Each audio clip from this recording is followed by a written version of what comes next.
അപ്പോൾ ഈ അടുത്ത് വീണ്ടും വെജിറ്റേറിയൻ്റെ പേരിൽ കുറേ കോൺട്രവേഴ്സീസും കുറേ ഡിസ്കഷൻസൊക്കെ നടക്കുന്നുണ്ട്. അപ്പോൾ അതിൻ്റെ സത്യാവസ്ഥ എന്താണെന്നൊന്ന് പറയാമോ? സത്യം പറഞ്ഞാൽ ആദ്യമേ ഞാൻ നിങ്ങൾക്ക് നന്ദി പറയണം. അത് ഇങ്ങനെയൊരു സിറ്റുവേഷൻ വളരെ ചിലർ സോഷ്യൽ മീഡിയയിൽ ഉണ്ടാക്കി വെച്ചപ്പോൾ ഈ സത്യം അറിയാൻ നിങ്ങൾ ഓടിയെത്തിയല്ലോ. എൻ്റെ ഒരു ഗതികേടെന്ന് പറയാം. ഞാനിപ്പോൾ ഭയങ്കര ദൈവവിശ്വാസിയാണ്. എന്തൊക്കെ എന്നെ ആരൊക്കെ പറഞ്ഞാലും ഞാൻ മാക്സിമം സഹിക്കുന്ന ഒരാളാണ്. കാരണം രണ്ടാണ്. ഒന്നെന്ന് പറയുന്നത്, ഞാൻ കുറേ എൻ്റെ ജീവിത പ്രാരാബ്ദങ്ങളിൽ ജീവിതങ്ങളിൽ ഒരുപാട് അനുഭവങ്ങൾ വന്നു കഴിഞ്ഞപ്പോൾ, അല്ലെങ്കിൽ തകർച്ചകൾ വന്നു കഴിഞ്ഞപ്പോൾ, എൻ്റെ 30s എൻ്റെ 30കളിൽ ഞാൻ പരിശീലനങ്ങൾ തുടങ്ങി. ധ്യാനം, യോഗ, മെഡിറ്റേഷൻ, ജ്ഞാനം, ഇതെല്ലാം വർദ്ധിപ്പിച്ചുകൊണ്ട് വന്നു. കാരണം പ്രതികരിക്കാനായിട്ട് പോയാൽ ഇന്ന് നമുക്കറിയാം, പലരും പ്രതികരിക്കാൻ ക്ഷമയില്ലാതെ കയറി പ്രതികരിക്കുക. എന്താ കൊല്ലുക, വെട്ടുക, കുത്തുക, അമ്മയാണോ അച്ഛനാണോ സഹോദരനാണോ ഒന്നും നോക്കാതൊക്കെ ചെയ്യുക. അപ്പോൾ നമുക്കൊരു ആവേശം വന്നിട്ട് നമ്മൾ പെട്ടെന്ന് കയറി മറ്റവനെ തെറി പിടിക്കുകയോ അല്ലെങ്കിൽ നമ്മൾ എന്തെങ്കിലും ആക്രമണം നടത്തുകയോ ചെയ്താൽ നമ്മൾ പിന്നെ ജയിലിലായിപ്പോവും.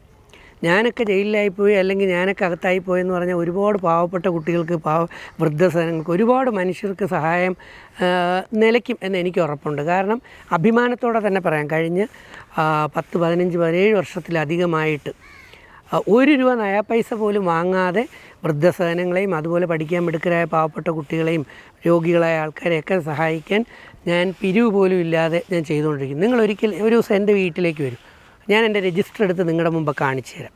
ആ രജിസ്റ്റർ പറഞ്ഞാൽ ലക്ഷക്കണക്കിന് രൂപയാണ് അതിൽ കൊടുത്തിരിക്കുന്നത്. പക്ഷേ ഇതൊന്നും ഞാൻ വെളിയിൽ പറഞ്ഞിട്ടില്ല. ഈ മൊബൈൽ ഫോൺ ഇത് കഴിഞ്ഞതിന് ശേഷം തുറന്ന് ഞാൻ കാണിച്ചു തരാം. ഇതിനകത്ത് ഗൂഗിൾ പേ അല്ലെങ്കിൽ ഫോൺ പേ എടുത്തു കഴിഞ്ഞാൽ എനിക്ക് പോലും ബന്ധമില്ലാത്ത എത്രയോ പേർക്ക് അയച്ചത് നിങ്ങൾ കൂട്ടി നോക്കിയാൽ ലക്ഷങ്ങൾ കഴിയും. ഞാൻ സത്യസന്ധമായി പറയുകയാണ്. അപ്പോൾ അങ്ങനെ സമൂഹത്തെ സ്നേഹിക്കുകയും സേവിക്കുകയും ചെയ്ത് ധാരാളം ജനങ്ങൾക്ക് എന്നെ ഇഷ്ടമുള്ളപ്പോൾ ഞാൻ പറഞ്ഞതും പറയുന്നതുമായ ചില വാക്കുകളെ വളച്ചൊടിച്ച് അത് സോഷ്യൽ മീഡിയയെ കൊണ്ടുവന്നിട്ട് എന്നെ മോശക്കാരനാക്കി ചിത്രീകരിക്കുന്ന രീതിയിൽ കാണിക്കുന്ന കാഴ്ചയാണ് എന്നെ ഏറ്റവും കൂടുതൽ വിഷമിപ്പിക്കുന്നത്. ഒരുപാട് അനുഭവങ്ങളുണ്ട്. അതിൽ ഏറ്റവും ലേറ്റസ്റ്റ് ഒരു പ്രമുഖ ചാനലിന് ഒരു ഇൻ്റർവ്യൂ കൊടുത്തു. ആ ഇൻ്റർവ്യൂ കൊടുത്തത് സൂപ്പർ ജിംനി എന്ന് പറയുന്ന ഞാൻ അഭിനയിച്ച ഒരു പുതിയ പടം റിലീസാവുകയാണ്. മീനാക്ഷി നായികയായ super Jimni, she was right എന്ന് പറയുന്ന സിനിമ. അതിനകത്ത് ലഹരി മാഫിയയ്ക്കെതിരെയും അതുപോലെ തന്നെ മലിനീകരണത്തിനെതിരെയും അതുപോലെ തന്നെ വീട്ടിലെ പ്രോബ്ലംസിനെതിരെ അങ്ങനെ ഒത്തിരി മെസ്സേജുകളോട് കൂടിയ നല്ലൊരു പടമാണ് സൂപ്പർ ജിംനി. അതിനകത്ത് ഞാൻ ത്രൂ ഔട്ടൊരു നല്ല വേഷമാണ് ചെയ്തേക്കുന്നത്. നല്ല വേഷമെന്ന് പറഞ്ഞാൽ അത് ഞാനായിട്ട് പറഞ്ഞിട്ട് അതിൻ്റെ സസ്പെൻസ് മാറ്റുന്നില്ല. പല ഫേസുകളിലൂടെ കണ്ടവരെല്ലാം എന്നെ വളരെയധികം അപ്രീഷിയേറ്റ് ചെയ്തു. നമ്മളാരും അമ്മയുടെ ഗർഭപാത്രത്തിൽ നിന്ന് നടനായിട്ടോ ആക്ടറായിട്ടോ വരുന്നതല്ലോ, പരിശീലനങ്ങളിലൂടെയാണ് കയറി വരുന്നത്. ഇപ്പോൾ ലാലേട്ടനൊക്കെ ഒരുപാട് ചെയ്ത് പ്രാക്ടീസ് പരിശീലനത്തിലൂടെയാണ് ലാലേട്ടനും മമ്മൂക്കയൊക്കെ ഇത്രയും എക്സ്പേർട്ടായി വന്നിരിക്കുന്നത്. അപ്പോൾ ആർക്കും അത് പറ്റും. പക്ഷേ എന്നെ സംബന്ധിച്ച് ഞാൻ ഇപ്പം നന്നായി ചെയ്ത ആ വർക്ക്, ആ സിനിമയുടെ പ്രൊമോഷൻ, ഞാൻ കുറച്ച് കൂടുതൽ ആത്മാർത്ഥതയുള്ളൊരു വ്യക്തിയാണ്. അപ്പോൾ എനിക്ക് അവസരം തന്ന പ്രൊഡ്യൂസറിനെ, ഡയറക്ടറിനെ, സിനിമാ പ്രവർത്തകരെ സഹായിക്കേണ്ട ഉത്തരവാദിത്വം ഉള്ളതുകൊണ്ടാണ് ഞാനൊരു ഇൻ്റർവ്യൂകളൊക്കെ റെഡിയാക്കിയത്. പലരും അവരുടെ കൂടെ ഇല്ലായിരുന്നു, എൻ്റെ കൂടെ ഞാൻ ഒറ്റയ്ക്കായിരുന്നു. അപ്പോൾ കൂടുതൽ കാര്യങ്ങൾ പറയേണ്ടി വന്നു.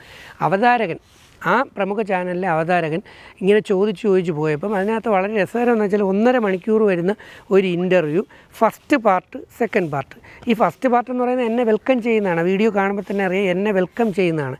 അതിലൂടെ പതുക്കെ കാര്യങ്ങൾ ചെയ്ത് കയറിപ്പോവാണ്. അത് കഴിഞ്ഞ് സെക്കൻഡ് പാർട്ട് എന്ന് പറയുമ്പോൾ ക്ലൈമാക്സ് സ്റ്റേജിലേക്ക്, ലാസ്റ്റിലേക്ക് എൻഡ് ചെയ്യുക. അപ്പോൾ ഇങ്ങനെ കയറിപ്പോകുന്ന സമയത്ത് ഇത് കഴിഞ്ഞ് നല്ല ഹാപ്പി ആയിട്ട് ഞങ്ങളത് എൻഡ് ചെയ്തു.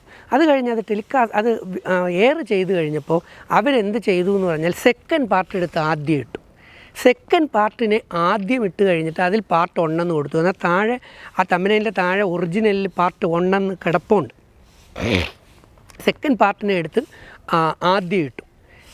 പാർട്ട് 1 എന്ന് മുകളിൽ ഒരു റെഡ് ലെറ്ററിൽ എഴുതി കാണിച്ചുകൊണ്ട് ഫസ്റ്റ് പാർട്ടിനെ എടുത്ത് സെക്കൻഡ് ഡേയിൽ സെക്കൻഡ് പാർട്ട് എന്ന് പറഞ്ഞിട്ടു. അപ്പം അത് തെറ്റിദ്ധരിക്കപ്പെട്ടു. ആദ്യം വന്നതിൽ എങ്ങനെയാണ് ഏറ്റവും ലാസ്റ്റിൽ കിടക്കുന്ന ക്ലൈമാക്സ് സ്റ്റേജിലെ കാര്യങ്ങളാണ്.